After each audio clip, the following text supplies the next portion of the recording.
Bapak Ibu, karena ini sudah jam 3:10 ya, saya akan lanjutkan penjelasan saya. Dari tahun 2021 kita beranjak ke 2022 Bapak Ibu. Nah ini sudah tersebar informasi sebenarnya Bapak Ibu bahwa kalau klaster pusat, klaster Jakarta itu sudah bisa mendaftar dari akhir September yang lalu. Nah, kenapa PT KIN dalam hal ini Satker UIN Araniri Banda Aceh itu belum membukanya? Perlu saya jelaskan Bapak Ibu. Sebenarnya ini saya akan ulangi lagi. Di kita sudah punya aplikasi internal sebenarnya yang apa namanya Litab Bimas internal kita lah ya. Ini agak susah saya buka, tapi saya jelaskan saja. Masalahnya kemudian ini kan kerjasama antara Puslitpen, Pusat Penelitian dan Penerbitan dengan PT IPD ya, dalam hal ini Pak Gufran. Feeder internal itu nantinya fungsinya adalah untuk menyeleksi klaster yang dibuka di internal kita. Jadi misalnya ada klaster-klaster 9, seperti yang 2021 ya. Itu kita bukanya di internal kita, orang lain nggak bisa akses, artinya yang di Sumatera Utara nggak bisa akses punya kita, yang di tempat lain nggak bisa ya. Maksud saya hanya untuk internal kita lah gitu ya. Cuman data yang ada di kita nanti akan kita tinggal diambil sama Litab Bimas Pusat, admin Litab Bimas Pusat. Nah, admin Litab Bimas Pusat itu tinggal ngambil data, mengkrawal datanya itu. Penelitian 2021 Winaran itu sebanyak segini, siapa penelitinya, ini tahapannya dan seterusnya lah ya, datanya itu dikompil, bisa diambil untuk kepentingan evaluasi nasional. Sementara kalau mau mendaftar di tingkat pusat, maka tetap pakai Litab Bimas itu, Litab Bimas yang kita kenal sekarang itu. Nah kalau itu apa namanya terjadi, maka sebenarnya kita sudah bisa melaksanakan di internal kita dari kemarin. Masalahnya ya, di tingkat admin pusat ada namanya API ya. API itu sederhananya apa ya? Namanya fitur-fitur kunci di dalam Litab Bimas pusat itu nggak dikasih sama PT IPD kita. Jadi ada Pak Gufran dengan Badel itu ya. Si Abdul panggilnya Badel. Itu kebetulan tidak dikasih. Baru dikasih itu ketika saya ikut pertemuan di Jakarta. Saya bilang, Mas, sama admin pusat, itu gimana kami mau jalan, API-nya kok dikasih itu. Oh ya Pak, nanti kita ini habis pertemuan di Jakarta itu baru dikasih. Akhirnya apa? Kita sendiri tim di PT IPD itu kan sekarang ini harus menghandle OASE, apa itu Olimpiade Sains apa itu ya, Olimpiade Sains dan seterusnya. Itu kan juga harus dihandle PT IPD. Akhirnya nggak sanggup juga ini karena untuk menata itu kan nggak kayak kita mau apa namanya makan bakwan ya Bapak Ibu ya, goreng sebentar gitu sini atau goreng telur gitu. Itu harus di set dulu baru nanti bisa difungsikan. Nah, saya kemudian setelah koordinasi dengan Pak Gufran di PT IPD, melihat tahapan-tahapannya, kesanggupan mereka, ternyata baru November nanti. Jadi tahapan itu jalan, kemudian oh nggak mungkin kalau seperti itu, habis anggaran kita mati nanti. Akhirnya saya bilang ke admin di pusat, Pak Anwar Dhani namanya dari UIN Surakarta, saya bilang Pak Anwar tolong dibuka fitur itu untuk di Satker UIN Araniri. Kalau enggak kami akan terlambat untuk memproses tahapan-tahapannya. Nah inilah yang menjadi persoalan kemarin Bapak. Ya, yang menjadi persoalan kemarin diantaranya adalah karena persoalan ini. Jadi ada hal teknis, kita udah pakai Litmas namanya ya. Namanya sih masih bisa kita rubah. Kalau saya sih ada masalah. Ini buktinya. Ini maksudnya biar jelas terus ya. Biar jelas agar tidak ada pandangan macam-macam. Ini yang punya kita ini Bapak Ibu. Kalau dilihat dari segi tampilan kan agak mirip. Ini saya tampilkan yang Litab Dimas. Litab Dimas dan Kemenak, ini kan.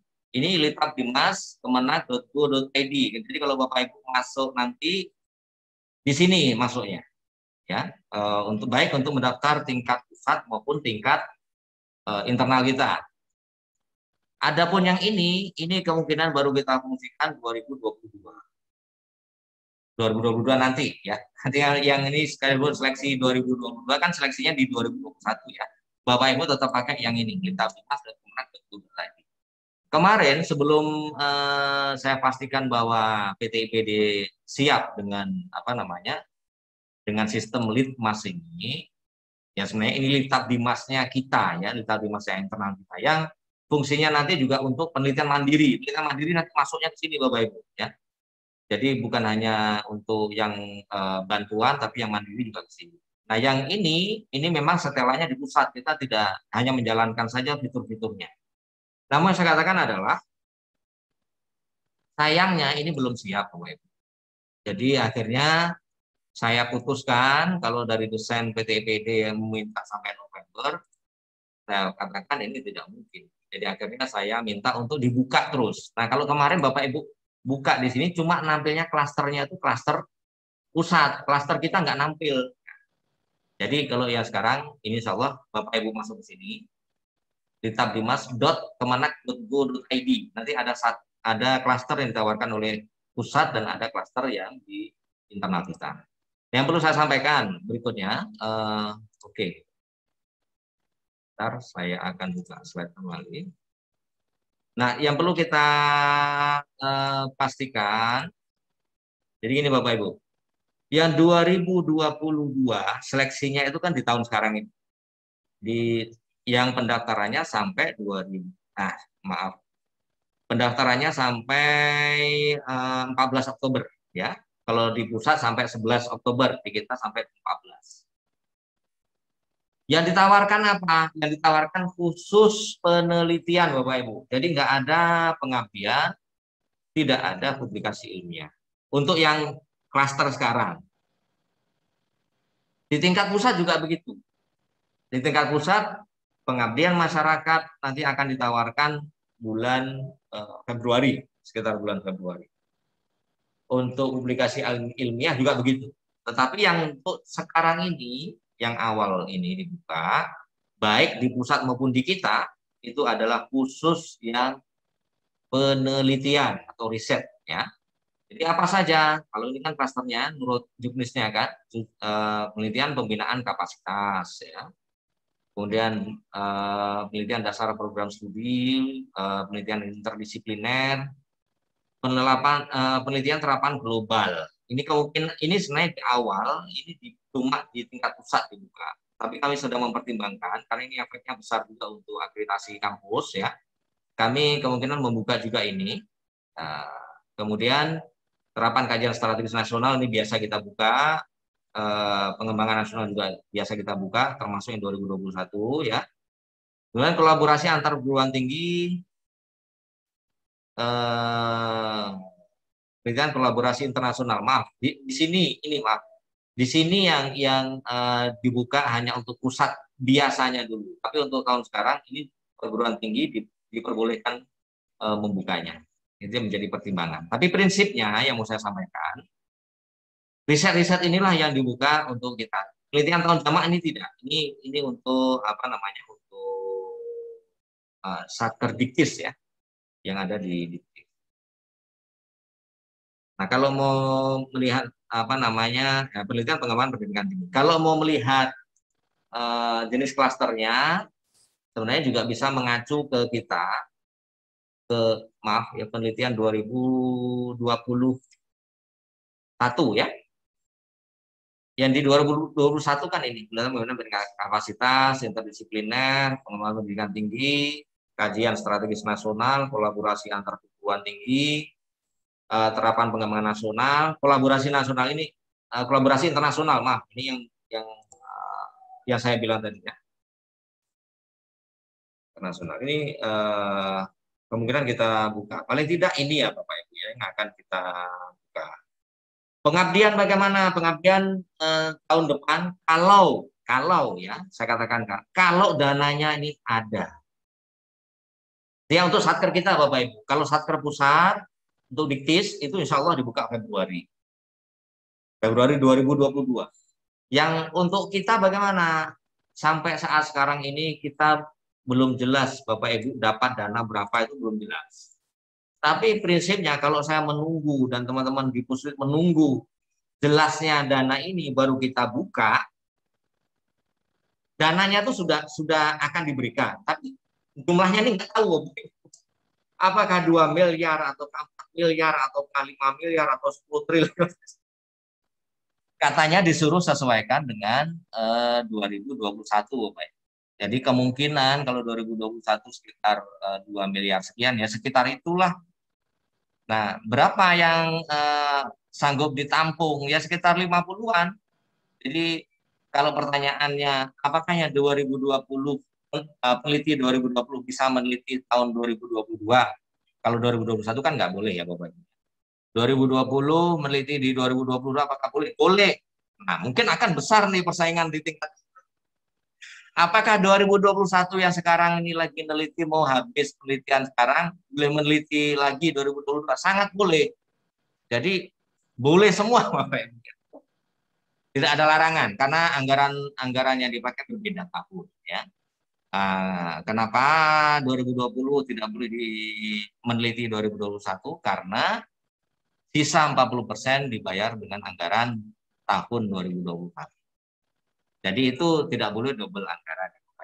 Nah, sekali lagi saya tegaskan, kemungkinan yang kita buka tidak jauh berbeda dengan 2021 ya. Karena itu yang sampai 2 hari yang lalu kalau nggak salah ya, saya tanya Pak Suwendi kepastian dananya, katanya masih belum diputuskan. Padahal semua kita sudah serahkan ya Bapak Ibu ya, karena seingat saya pertengahan September itu kan diminta data ya, berapa jumlah HKI yang dikeluarkan yang diterbitkan oleh UNR ini dari tahun sekian sampai sekian, berapa penelitian, berapa publikasi ilmiah, berapa itu akan dipakai ukuran seberapa besar dan akan dikasih ke kita gitu. Jadi kan dievaluasi nih semua perguruan tinggi. Nah, itu sudah kita serahkan jauh-jauh hari sebelumnya dan sampai sekarang posisinya masih menunggu berapa jumlah dana. Nah, kalau ditanya jumlah dananya, saya katakan masih menunggu ya Bapak Ibu ya.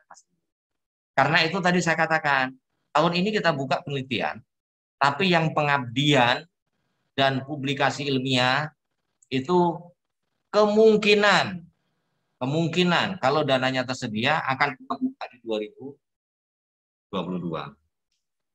Artinya dananya kan bisa jadi sudah minim Bapak Ibu ya. Bahkan instruksikan sama Pak Wendy, disarankan itu harus sedia sekitar 5% untuk siapa tahu ada pemotongan refocusing anggaran lagi. Ini kita memang nggak mengharapkan. Alhamdulillah ini perkembangan ini kan sudah bagus ya Bapak Ibu ya tentang COVID dan sembuh dan seterusnya. Tapi kan kita nggak tahu ya, apakah di tahun depan ini akan menggejolak lagi gelombangnya. Kita doakan tidak. Tapi kalau sampai menggejolak lagi, maka kemungkinan refocusing itu akan selalu ada. Allahu Akbar. Jadi kalau memang itu terjadi, tentu perlu persiapan untuk ya kesiapan mental juga ya, karena nanti tiba-tiba dipotong. Ya, Pak Safrul mau bertanya, tapi biar nggak terputus ini penjelasan saya. Setelah itu nanti kita buka Pak ya. Mohon bersabar sebentar. Saya share sekali lagi yang di Litab Dimas. Ya artinya apa namanya? Ketentuan ya, ketentuan. Nah ini kalau di bahasa di Juknis Bapak Ibu, kita ngacunya ke Juknis nih, nggak boleh berbeda ya. Ada yang berupaya ijtihadi macam-macam ya, kayak disemprot ya. karena memodifikasinya sudah keterlaluan. Bid'ahnya itu, maaf ya, bid'ah dalam tanda kutip ya, bid'ah dolalahnya itu udah terlalu dolalah ya, akhirnya malah dimarahi. Jadi ini kalau kalau Bapak Ibu belum memiliki, nanti kita bisa share, tapi jelasnya bisa diunduh ya di apa namanya, di website diktis.kemenak ya. Syarat-syaratnya apa? Pembinaan kapasitas ya ini ya, harus ada NIDN, kemudian ini outputnya, outcome-nya ini semua selengkapnya nanti bisa dibaca. Kalau memang tidak ke website Diktis, website Puslit nanti bisa juga di. Ya. Dan ini prinsipnya semuanya dilakukan melalui Litab Dimas. Jadi paperless ya. Tidak ada pengiriman, tidak ada persuratan, tidak ada hard copy dan seterusnya. Paperless semuanya melalui apa namanya ini? Melalui Litab Dimas ya. Anggarannya itu kisarannya ini Bapak ya. Nah, kisarannya itu. Jadi nanti kan ini ada batas minimal, ada batas maksimal. Bukan di sini tempatnya, tetapi ada ketentuan yang lain. Tapi setidaknya ini penelitian kapasitas itu yang 20 juta. Program studi ini 40, interdisipliner 40. Ya. Kecuali kena refocusing ya. Udah kurang lagi kan Bapak ya. Internasional 150. Ini strategis nasional 150, 150 dan seterusnya ya. Kolaborasi antar perguruan tinggi ini 100, internasional 200, pengembangan pendidikan 60 dan seterusnya ya. Ini juknis yang di pusat ya. Ini kan maksimal nilai bantuan. Di tingkat pusat juga belum pasti ini bantuannya berapa, karena mungkin juga masih namanya menjadi tanda tanya ya. Nah ini Bapak Ibu. Jadi itu yang bisa saya sampaikan sementara untuk 2022 ya. Bagi Bapak Ibu yang belum memiliki akun, ya itu harap segera mendaftar. Nah ada perbedaan ini Bapak Ibu ya, ada perbedaan yang perlu saya sampaikan. Perbedaan yang signifikannya apa? Jadi kalau Bapak Ibu seperti dilihat di juknis tadi ya, kalau yang selain apa namanya penelitian dasar, pembinaan ya, pembinaan atau peningkatan kapasitas, itu kan harus kolaboratif sifatnya, harus lebih dari satu peneliti ya Bapak Ibu. Khusus klaster yang dasar tadi itu boleh tunggal, boleh satu orang. Tapi kalau yang klaster lain itu disyaratkan harus lebih dari satu Bapak Ibu. Nah, jadi sekarang yang bedanya, kalau Bapak Ibu masukkan nama peneliti yang lain, misalnya nih, saya mau meneliti dengan si A misalnya.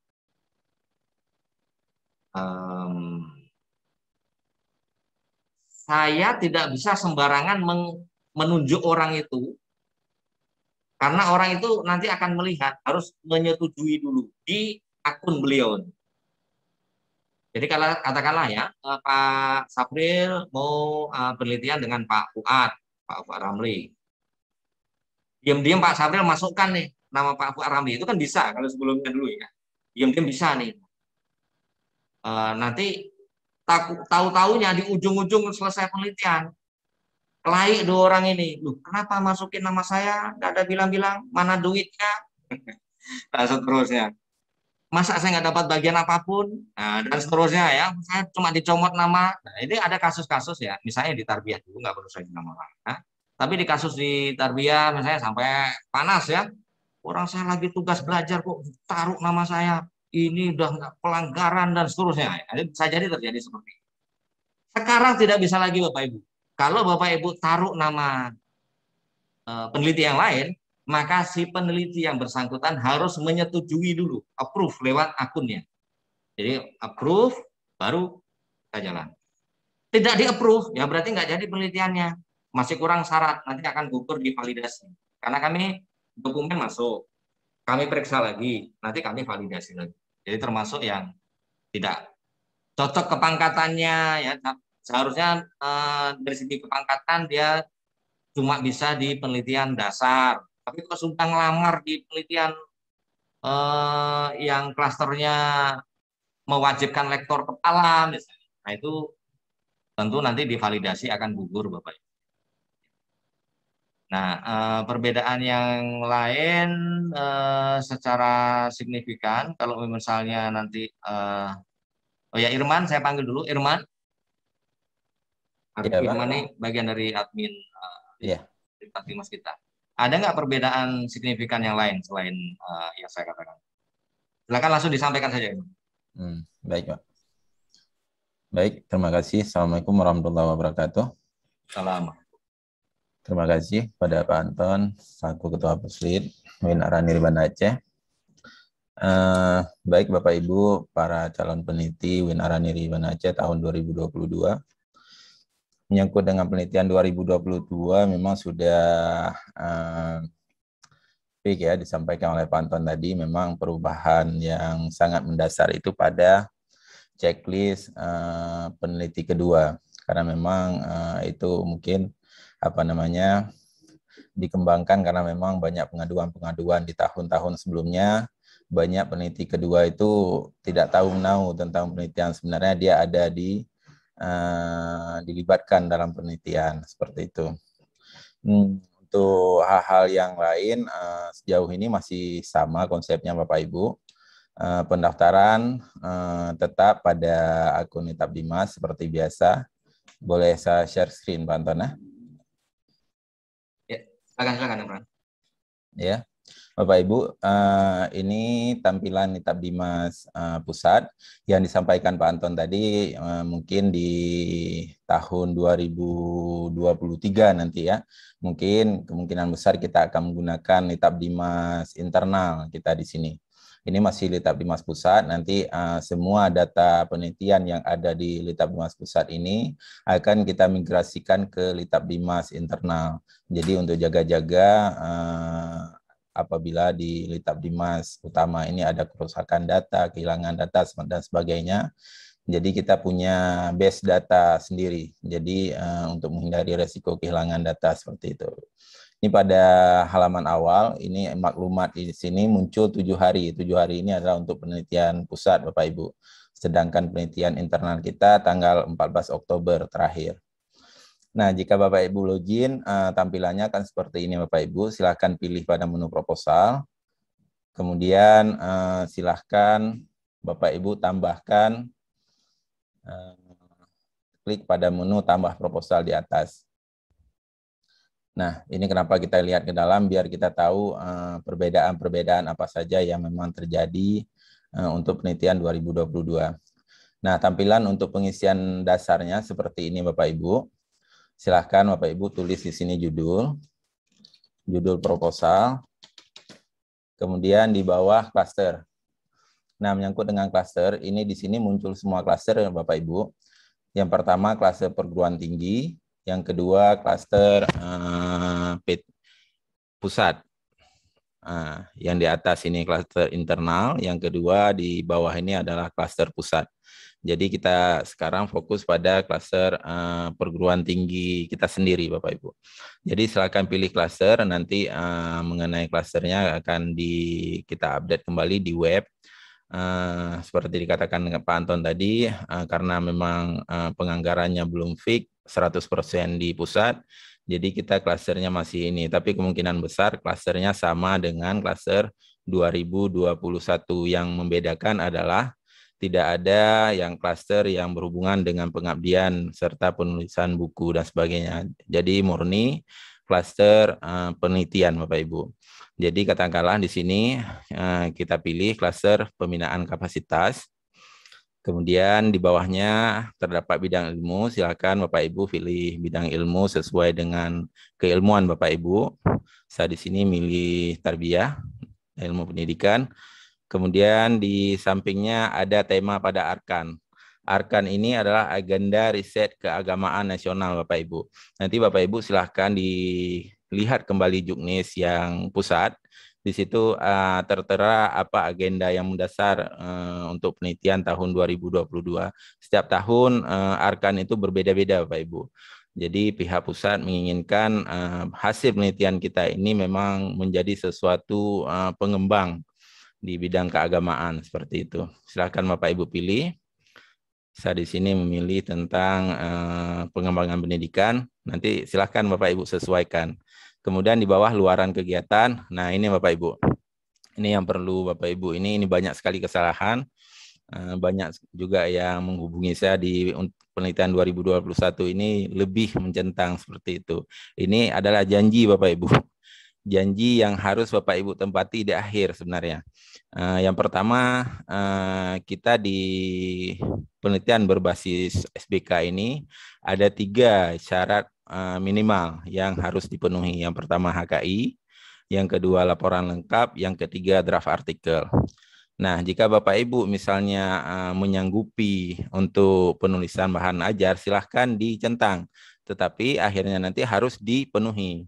Karena banyak kejadian di sini dicentang, pada akhirnya nggak sanggup menyanggupi sehingga ini nanti kosong. Seperti itu tidak boleh terjadi Bapak Ibu. Jadi minimalnya ada 3, HKI, laporan lengkap, serta draft artikel. Kemudian di sampingnya ada jenis penelitian. Jenis penelitian ini yang pertama pembinaan kapasitas. Ini jelas memang penelitian pembinaan kapasitas ini adalah penelitian dasar. Yang kedua, riset dasar. Dasar ini kan terbagi dalam beberapa. Yang pertama itu pembinaan kapasitas, itu dasar. Yang kedua, penelitian dasar pengembangan program studi, itu juga dasar. Yang ketiga, pengembangan dasar interdisipliner. Yang intinya yang memiliki kata-kata dasar itu adalah termasuk dalam penelitian dasar, seperti itu. Kemudian di bawah, nah ini kita dapati, ini pada tahun-tahun sebelumnya tidak ada ini. Checklist berkontribusi untuk pengembangan keilmuan prodi, Bapak Ibu. Jadi ini checklist ini sangat berpengaruh terhadap penilaian waktu validasi, Bapak Ibu. Jadi ada 2 pernyataan. Yang pertama berkontribusi, yang kedua tidak berkontribusi. Nah, silakan Bapak Ibu menimbang sendiri judul yang Bapak Ibu angkat ini memberikan kontribusi terhadap prodi atau tidak. Ini sebelumnya nggak ada Bapak Ibu. Nah, silakan klik. Kemudian terdapat 4 checklist. Mohon dibaca dengan seksama. Ini yang pertama, proposal tidak sedang mendapatkan bantuan dari pihak manapun. Kemudian jika biayai oleh pihak lain, maka kami bersedia untuk menganulir dari proses pengelolaan bantuan diktis. Proposal bebas dari unsur plagiasi baik sebagian ataupun secara keseluruhan. Kami bersedia mengikuti aturan dan petunjuk yang berlaku. Ini adalah checklist yang wajib Bapak Ibu ya. Kemudian silakan simpan dan lanjutkan. Nah, ini adalah isian proposal. Isian proposal ini yang pertama mulai dari judul. Judul itu dia dibatasi Bapak Ibu. Dibatasi sampai beberapa kata seperti itu. Jadi silahkan diisi judul. Nah, yang perlu diingat Bapak Ibu, isian fill in ini dasarnya tidak boleh di-copy dari Word. Ya. Terkadang kita untuk memudahkan kita buka proposal, kemudian kita copy dari Word. Boleh Bapak Ibu copy dengan catatan di dalam isian ini tidak terdapat tanda petik. Nah, jika terdapat tanda petik nanti ketika mengajukan otomatis akan tertolak oleh sistem seperti itu Bapak Ibu. Ini adalah hal-hal yang disampaikan ke kami admin perguruan tinggi oleh admin pusat seperti itu. Jadi silakan nanti di proposal utuhnya dipilah-pilah nanti yang mana yang akan dijadikan fill in yang dimasukkan kemari. Mulai dari judul, kemudian latar belakang. Latar belakang kemungkinan pada proposal dia terlalu panjang, di sini disingkat. Jadi karena ada batas kata seperti itu. Nanti kemudian rumusan masalah, tujuan penelitian, kajian penelitian terdahulu, konsep atau teori yang relevan, itu di ujung kata-kata keterangan ini termuat berapa kata yang bisa dimasukkan, seperti itu. Kemudian metode dilanjutkan sampai dengan total pengajuan dana. Nah, total pengajuan dana yang dimunculkan oleh Pak Anton tadi, misalnya penelitian pembinaan kapasitas maksimal 20 juta, tapi kita di UIN biasa menganggarkan sekitar 15 juta. Untuk tahun ini karena ada refocusing anggaran jadi 12 juta seperti itu. Silakan diisi 12 tanpa tanda titik Bapak Ibu ya. Nah, ini sebagai contoh, ini saya nggak bisa saya simpan karena ini nanti takut berpengaruh terhadap akun peneliti seperti itu. Jadi kemudian simpan dan lanjutkan akan menuju ke tahapan pengisian data penelitian. Nah, seperti ini ya Pak Ibu. Nah, ini sengaja saya ambil punya peneliti yang sudah pensiun. Jadi kalau terjadi sesuatu tidak masalah seperti itu. Jadi di sini ada anggota dari mahasiswa. Nah, ini juga sepertinya 2 tahun yang ini yang kita sudah bisa menambahkan data mahasiswa di sini. Berarti di sini data mahasiswa nama dan NIM. Cuma terdapat 2, silakan ditambahkan, misalnya tambah mahasiswa, NIM, silakan diisi NIM mahasiswa, kemudian nama mahasiswa. Seperti itu. Nama, kemudian simpan. Nah, secara otomatis akan muncul di bawah ini, Bapak Ibu. Kemudian yang kedua, data peneliti. Data peneliti ini adalah data peneliti kedua yang mengharuskan punya akun Litap Dimas. Itu. Jadi selain penelitian dasar, pembinaan kapasitas, itu semua mengharuskan 2 peneliti yang punya akun di Litap Dimas.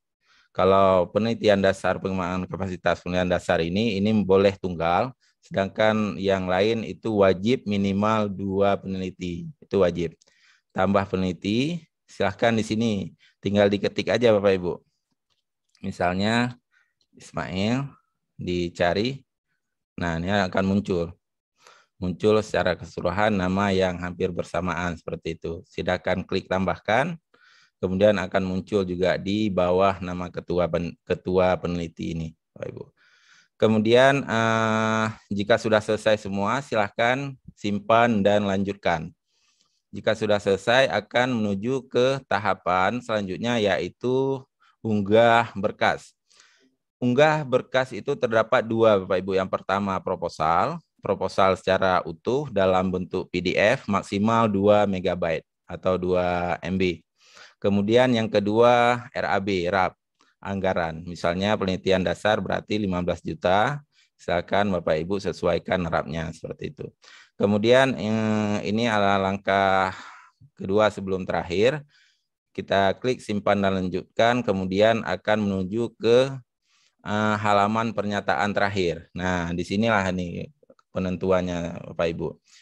Klasternya dapat kita lihat, klaster apa yang kita pilih di awal, kemudian tahun anggaran, jelas di sini 2022, statusnya ini masih draft karena kita belum melakukan pengiriman. Nah, di sini kelengkapan proposal. Semua kelengkapan yang sudah lengkap itu berbentuk checklist, bukan tanda palang seperti ini. Jika muncul tanda palang, berarti berkas di belakang ada yang tidak sesuai, Pak Ibu. Jadi ketika ada satu saja di sini yang tidak sesuai, maka tombol mengajukan ini belum muncul seperti itu. Jadi dipastikan kembali tombol di sini tercentang semua, checklist semua sudah lengkap, secara otomatis tombol pengiriman ini sudah tersedia. Nah, setelah sudah ini, jangan lupa Bapak Ibu klik di sini nanti kirim ya. Karena banyak juga di pengalaman tahun-tahun yang lalu, setelah semua lakukan pengisian ini, mereka lupa mengklik kirim. Sehingga proposalnya tidak, statusnya masih di draft. Tidak masuk ke pengajuan, seperti itu. Nah, jadi kalau ada pertanyaan-pertanyaan menyangkut ini, nanti boleh silakan hubungi saya atau hubungi Puslit tersendiri. Secara umum memang prosesnya masih sama Bapak Ibu.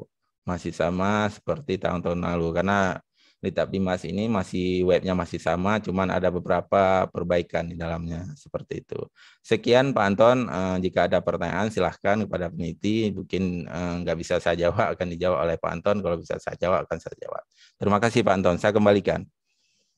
Baik, terima kasih Pak Herman yang sudah menjelaskan ya secara ringkas. Kalau ya hasil dari rekaman kita kali ini akan kami upload di YouTube LP2M ya, sehingga Bapak Ibu nanti bisa mereview lagi. Siapa tahu ada yang Bapak Ibu ngikut di tengah tadi ya, nggak sampai selesai. Kemudian ini ada permintaan juga di di chat ya, yang minta untuk share di kita.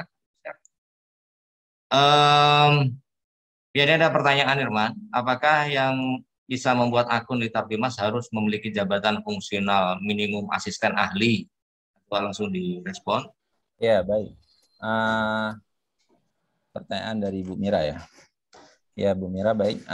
Untuk pembuatan akun Lintab Dimas sebenarnya semua itu sudah tertera di Juknis ya, di Juknis Pusat, bukan Juknis UIN. Betul, di situ memang harus asisten ahli atau status dia sebagai laboran, kemudian pustakawan. Laboran dalam artian bukan penempatan di laboran, tapi dia punya SK fungsional sebagai laboran. Seperti itu.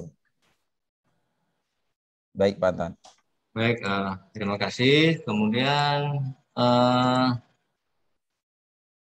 berikutnya,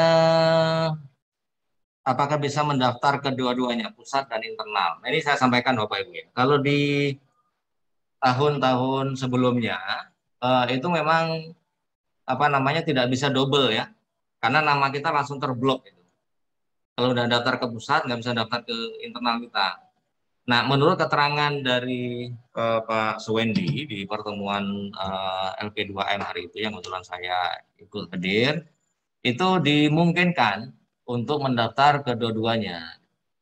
Tapi ada catatan. Kalau nanti lolos dua-duanya, maka harus salah satu yang diambil. Harus diputuskan, nggak boleh dua-duanya, karena nanti bisa double akun. Pendaftarannya kan, pembiayaannya itu kan di 2022. Jadi kalau misalnya dua-duanya Jakarta lolos 2022, UIN kita lolos 2022, itu nanti double akun ya Bapak Ibu. Karena biayanya tuh sama.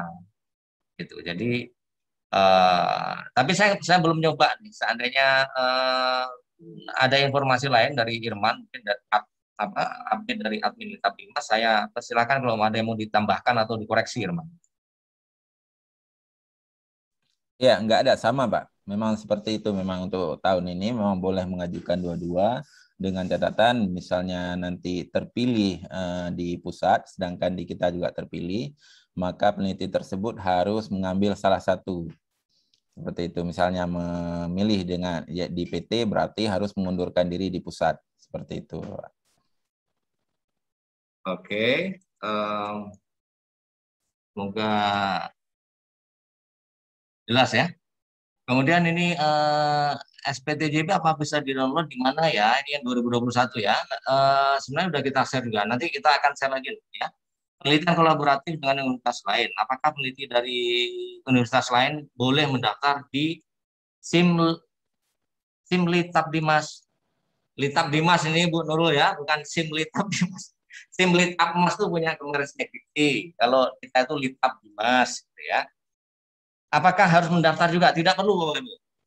Cukup nanti Bapak Ibu waktu misalnya ya mau mengikutkan mahasiswa nih sebagai anggota peneliti itu bisa sekarang. Tapi yang memasukkan data itu adalah pengusul.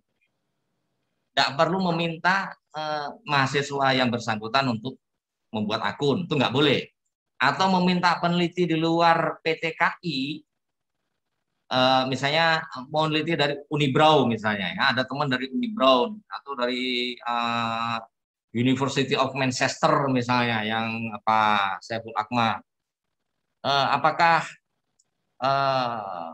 apakah harus ini? Enggak bisa, mereka mendaftar sendiri nggak bisa. Yang bisa mendaftarkan adalah Bapak Ibu. Jadi yang mengisikan nanti Bapak Ibu.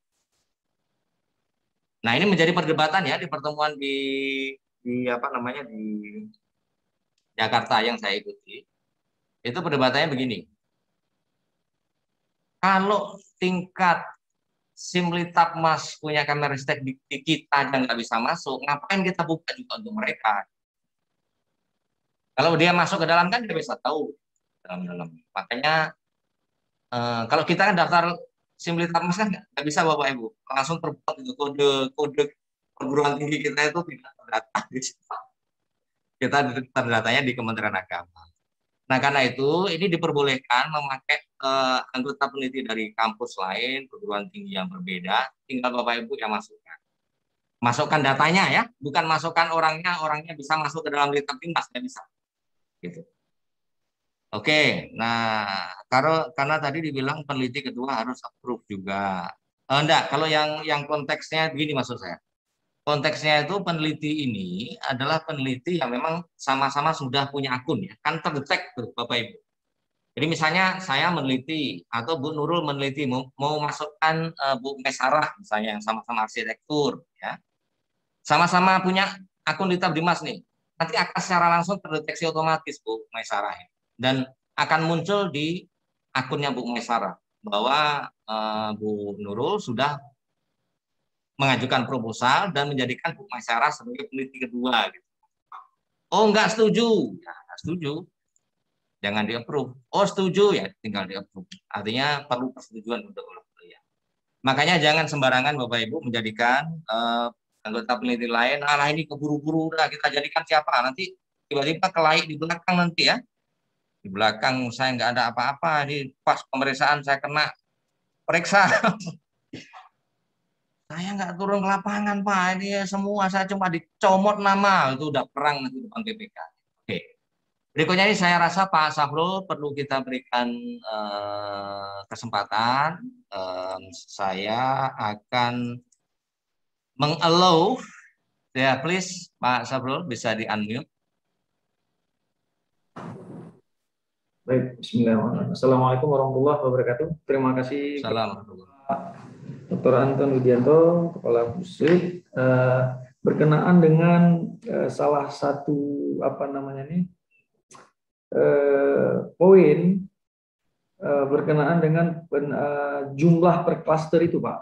Saya pikir begini, karena mungkin barangkali jumlah dana yang tersedia itu sangat terbatas, kemudian mungkin bisa diinformasikan per klaster, katakanlah penelitian dasar interdisipliner itu dialokasikan berapa, atau katakanlah penelitian kerjasama perguruan tinggi.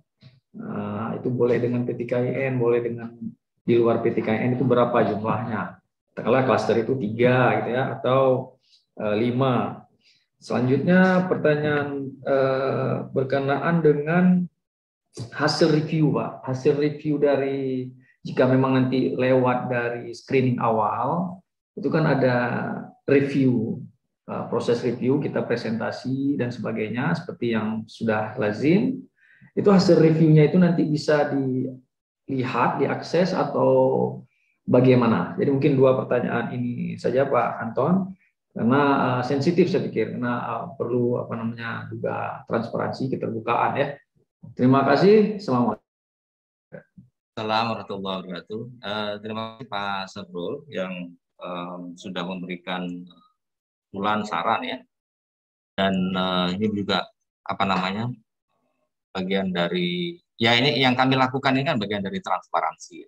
Semua kami proses itu bisa diakses di website Puslit, juga bisa di track semuanya ya. Nah terkait dengan apakah nanti pembagian berapa orang di setiap klaster dan seterusnya itu akan diinformasikan, jelas akan diinformasikan, itu pertama. Yang kedua terkait dengan hal itu ya, apakah sudah bisa diketahui sekarang? Sekarang belum bisa Pak, Bapak Ibu semuanya, bukan hanya Pak Safrul. Seperti saya jelaskan tadi, sampai sekarang ini kan belum jelas nih berapa plot dana yang untuk kita UIN ini 2022 belum jelas. Tapi sudah ada. Nah, di pusat ini kan kita danakan dari pusat ya, RM ya. Ya nggak tahu kita berapa. Saya sendiri sudah tanya langsung ke Kasubdit ya, Pak Wendy ya, posisinya sekarang sebagai Kasubdit apalah namanya setelah fungsional ya. Itu beliau tidak mengatakan berapa, masih belum jelas Mas, nanti diputuskan sama direktur. Nah, gitu. Jadi untuk pembagiannya belum tahu jumlahnya per klaster. Tadi kan jumlah maksimal juga yang dari jumlah fiktif kan, maksimal 40 juta. Bisa jadi kan tidak segitu gitu. Nah, yang mau saya sampaikan begini, prinsip saya ya Pak ya, semoga Bapak Ibu juga bisa sama-sama memahami. Seperti peristiwa di 2021. Bagi saya begini, dari segi keuangan sebisa mungkin memang nanti akan lebih banyak mengakomodir peneliti, jumlah peneliti. Daripada misalnya satu klaster dimaksimalkan nih, dananya maksimal segini. Tapi dia cuma bisa menyerap 3 orang. Habis semua klasternya tuh masuknya ke situ semua. itu tentu tidak fair. Maksud saya akan lebih fair lagi disebar gitu. Jadi setidaknya kalau semakin banyak yang dapat, tentunya juga berkah kan. Tapi kalau cuma 1, 2 atau berapa orang saja yang dapat dengan dana yang mungkin maksimal, sangat maksimal, bukan batas tengah atau batas bawah, tentu nanti yang akan terserap cuma jumlah peneliti cuma sekian. Nah itu prinsip yang mohon maaf ya saya menginginkan seperti itu ya, dan semoga tidak ada yang mengganggu ya. Tidak ada yang mengganggu. Saya pengennya begitu. Jadi artinya nanti lebih banyak peneliti kan kenapa? Jadi meskipun dana yang didapat mungkin agak kurang dibanding dapat cuma berapa orang dananya maksimal semuanya gitu. Tentu nanti tidak fair ya, tidak membuka banyak peluang. Kemudian apakah hasil review itu bisa di-track? Sebenarnya itu bisa di-track itu. Masukan dari reviewer itu juga bisa di-track. Yang tidak bisa di-track misalnya begini Bapak Ibu. Ya sebenarnya bisa di-track juga sih ya. Gini. Berkas masuk ke Bapak Ibu. Berkas Bapak Ibu masuk ke Litap Dimas. Di Litap Dimas nanti kan ada masa verifikasi dokumen.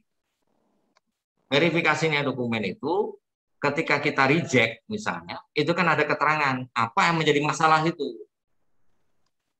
Jadi misalnya kayak tahun kemarin, itu ada yang 2020 tahun peneliti tahun 2020 mendaftar kembali di 2021. Padahal sudah kita bilang jangan mendaftar.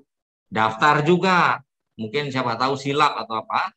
Akhirnya ditulis itu reject-nya, ya ini peneliti 2020, tidak bisa terima 2021. Komentar itu akan terlibat. Itu tahapan. Yang kedua, validasi. Nanti kan ada screening untuk cek plagiasi. Kami pakai Turnitin kan, dan kita semua tahu bahwa kampus kita punya. Ketika nanti hasilnya di bawah 35 ke atas, itu otomatis tidak bisa masuk tahap berikutnya. Sistem yang akan mengunci itu. Nah, itu nanti tahapan itu akan terlihat bahwa ini tidak lolos cek plagiasi. Tahap berikutnya, Bapak Ibu kan nanti ini begini Bapak Ibu sistemnya. Bapak Ibu lolos tahap 1, lolos tahap 2, masuk semuanya ke seminar proposal. Di situ seleksi lagi Bapak Ibu. Kalau sebelumnya dulu siapa yang masuk seminar proposal sudah pasti lolos. Jadi kan begitu ya. Nah ini enggak. Kita sudah mulai di 2021. Yang masuk ke seminar proposal itu semua yang lolos tahap validasi dokumen dan verifikasi peneliti ya. Masuk ke tahap seminar proposal itu semuanya. Di situ akan diseleksi lagi oleh reviewer. Ada yang nggak lulus Bapak Ibu. Yang nggak lulus itu ya kemudian nanti ya dipersilakan mendaftar di tahun berikutnya. Jadi seperti itu Bapak Ibu. Apakah nanti catatan dari reviewer itu juga bisa diberikan masukan?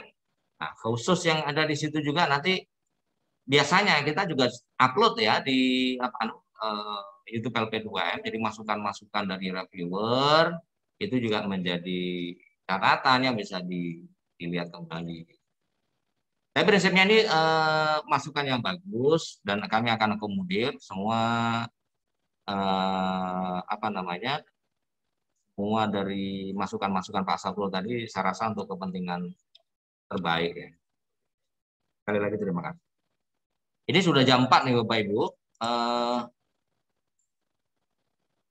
Anton bila proposal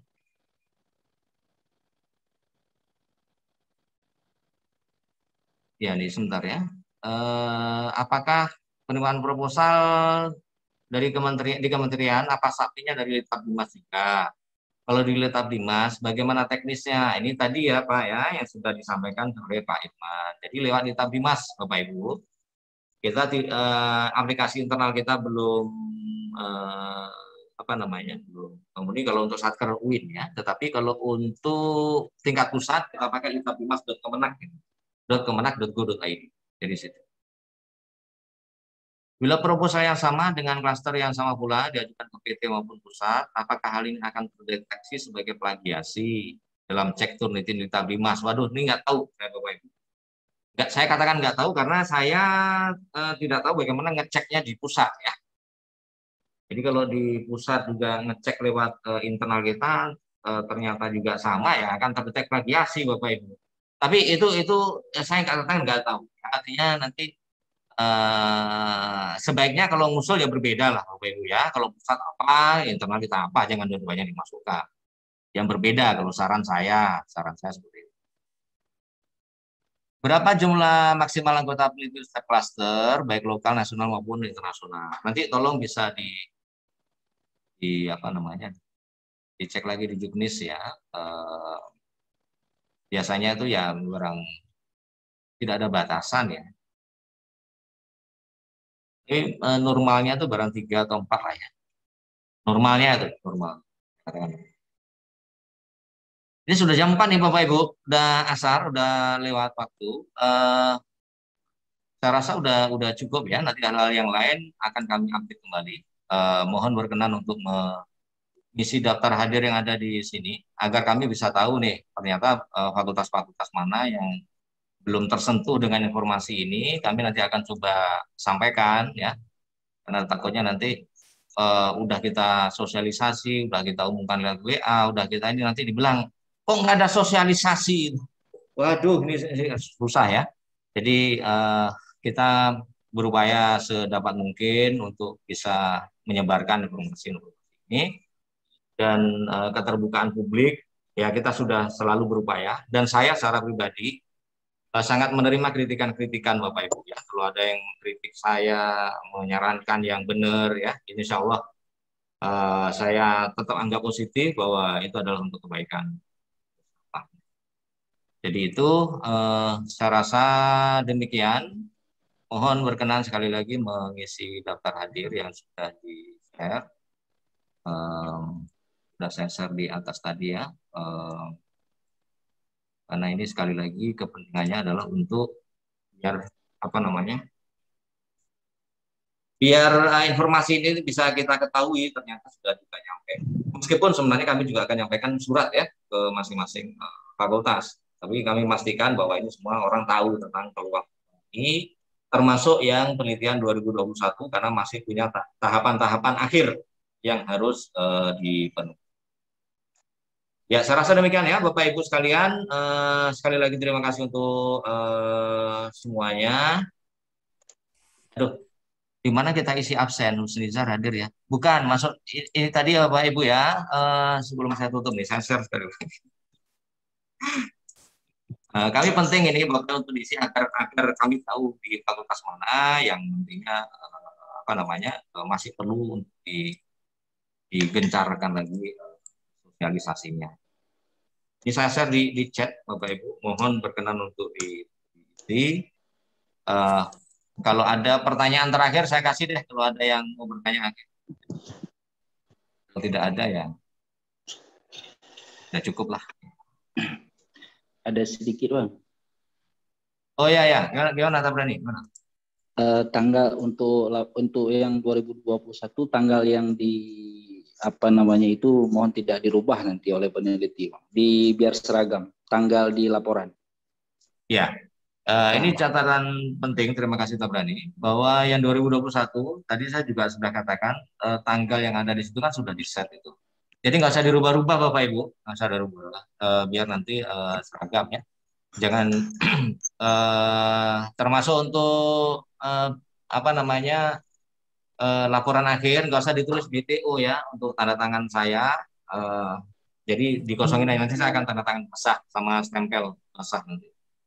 Jadi itu Bapak Ibu saat dicetak nanti maksud saya. Sekali lagi saya ingatkan yang 2021 ini besok adalah pendaftaran terakhir untuk HKI ya. HKI laporan penelitian itu besok. Kemudian setelah itu Bapak Ibu sekalian nanti akan ada informasi lanjutan untuk menekankan lagi terkait dengan pelaksanaan teknis di seminar hasil. Tadi sudah saya jelaskan sekilas. Tapi prinsipnya adalah nanti ada daring atau luring. Nanti Bapak Ibu bisa pilih. Kalau yang daring silahkan ikut datang, yang luring silahkan yang luring silahkan untuk datang, yang daring lewat rumah aja. Saya rasa demikian ya. Mari kita akhiri dengan alhamdulillah.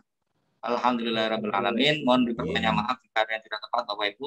Assalamualaikum warahmatullahi wabarakatuh. Waalaikumsalam. Terima kasih Bapak Ibu. Langsung saya tutup ya.